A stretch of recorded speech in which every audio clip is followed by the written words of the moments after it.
Welcome students हम सम applications of trigonometry कर रहे हैं एक्सरसाइज 9.1। एक ही एक्सरसाइज है इस चैप्टर की और आज हम इस चैप्टर को फिनिश करेंगे। हमारे दो क्वेश्चन रह गए हैं, क्वेश्चन नंबर 15 और 16।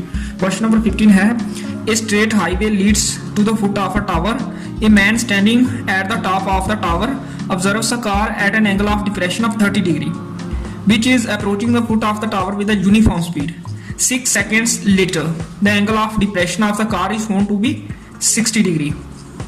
Find the time taken by the car to reach the foot of the tower from this point. Given situation is shown in figure 1.1.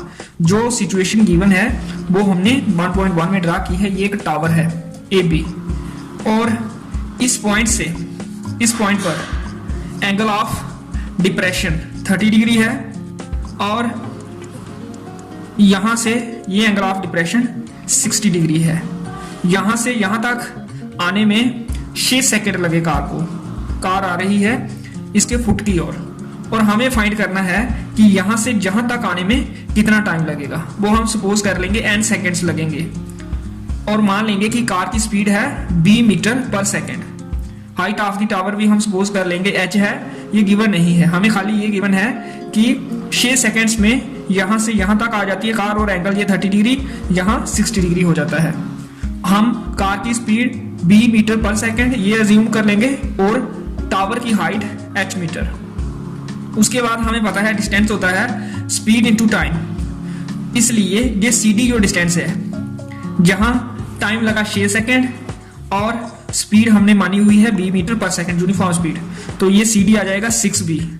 उसके बाद हमने अज्यूम किया let car takes n seconds to reach at a from d से a तक आने में car ने n seconds लगाया। टाइम n सेकंड्स, स्पीड वही है v, तो ये वाला डिस्टेंस हो जाएगा da nv।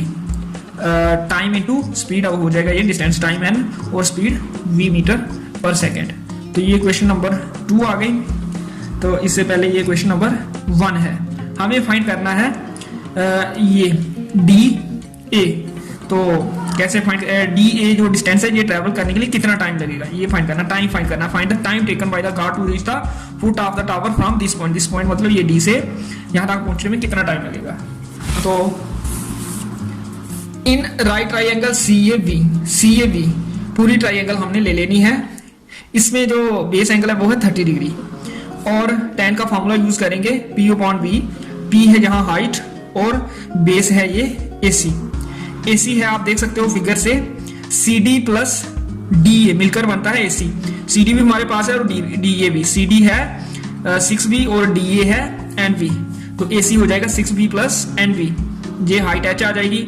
उसके बाद H के आ जाएगा नेक्स्ट स्टेप में, ये न्यूमरेटर में चला जाएगा 6B प्लस NB अपॉन √3। एक बार H हमने बड़ी ट्राइंगल से फाइंड करनी है, दूसरी बार इस छोटी ट्राइंगल से H फाइंड करनी है DAV। ये जो राइट ट्राइंगल है छोटी ट्राइंगल जहां बेस एंगल है 60 डिग्री और tan का फॉर्मूला P/B। P जहां द्वारा AB मतलब हाइट ऑफ द टावर और बेस यहां AD है NB, AB H और H द्वारा फाइंड करेंगे। NB को इधर ले जाएंगे, H आ जाएगा √3 NB। तो ये हमने 2 बार H कैलकुलेट करनी है, एक बड़ी ट्राइंगल की हेल्प से और दूसरी बार छोटी ट्राइंगल की हेल्प से। फिर इनको कंपेयर करना है फ्रॉम 3 और 4। लेफ्ट साइड्स H हैं तो राइट साइड्स इक्वल हो जाएंगी। ये फिर ये √3 इधर जाएगा, ये √3 का स्क्वायर हो जाएगा, ये स्क्वायर और रूट कट होकर 6B plus NB equal to 3NB आ जाएगा। फिर NB को शिफ्ट करेंगे, ये माइनस NB हो जाएगा। 3NB में से एक NB निकालें 2NB। उसके बाद N को इधर ही रखेंगे, 2 को भी और B को भी शिफ्ट करेंगे, ये डिनोमिनेटर में जाएंगे। B कैंसल, 1 2 या 2, 3 2 या 6, तो हमारे पास n आ जाएगा 3। तो n सेकेंड्स हमने माना था D से A तक पहुंचने में ये कार लेगी, तो n हमारा 3 आया। तो इस तरह से ये टाइम होगा हमारा 3 सेकेंड्स जो हमें फाइंड करना था इस तरह से। उसके बाद ये लास्ट क्वेश्चन है the angles of elevation of the top of a tower from 2 points at a distance of 4 metre and 9 metre from the base of the tower and in the same straight line with it are complementary. Prove that height of the tower is 6 meter. हमें क्या given है? Angles of elevation top of A tower. ये हमारा tower है 1.1 में हमने situation draw की हुई है BC और ये 4 मीटर है डिस्टेंस BD यहां से और एक एंगल ऑफ एलिवेशन है VA से। ये डिस्टेंस है 9 मीटर ए बी और बी डी 4 मीटर, ये गिवन है। और साथ में गिवन है कि ये जो एंगल ऑफ एलिवेशन है ये वाला और ये वाला ये कॉम्प्लीमेंट्री है, मतलब इनका सम 90 डिग्री। अगर हम इसको थीटा मान लेंगे तो फिर ये 90 डिग्री माइनस थीटा, तो हम मान लेते हैं कि ए थीटा है, देन डी क्या हो जाएगा 90 डिग्री माइनस थीटा, क्योंकि ए और डी ये गिवन है कॉम्प्लीमेंट्री। कॉम्प्लीमेंट्री मतलब सम इनका 90 डिग्री, अगर एक थीटा है तो दूसरा फिर 90 डिग्री माइनस थीटा होगा। हमें प्रूव करना है कि ये हाइट 6 मीटर, तो कैसे प्रूव करेंगे? राइट ट्राइंगल एबीसी ले लेंगे पहले, यहाँ tan का फॉर्मूला यूज करेंगे P/V, P है यहाँ BC और V है AB। BC हमारा h है, हाइट ऑफ द टावर, और ये AB 9 ये गिवन है, तो यहाँ से tan theta equal to h/9 हमें मिल गया। ये क्वेश्चन नंबर 1 रख लेनी है। उसके बाद हमने ये छोटी ट्राइंगल लेनी है ABD, यहाँ से भी tan का फॉर्मूला यूज करना है P/V, यहाँ base angle 90 degree minus theta है, तो P यहाँ भी h है, VC और V यहाँ ये BD है, BD 4 है, तो cot थीटा हो जाएगा ये tan 90 माइनस थीटा, क्योंकि tan का को होता है cot, तो अगर tan 90 माइनस थीटा हो, 90 माइनस थीटा जब एंगल हो तब हम थीटा की टर्म्स में इस टी रेशियो को लिख सकते हैं। क्या करना पड़ता है?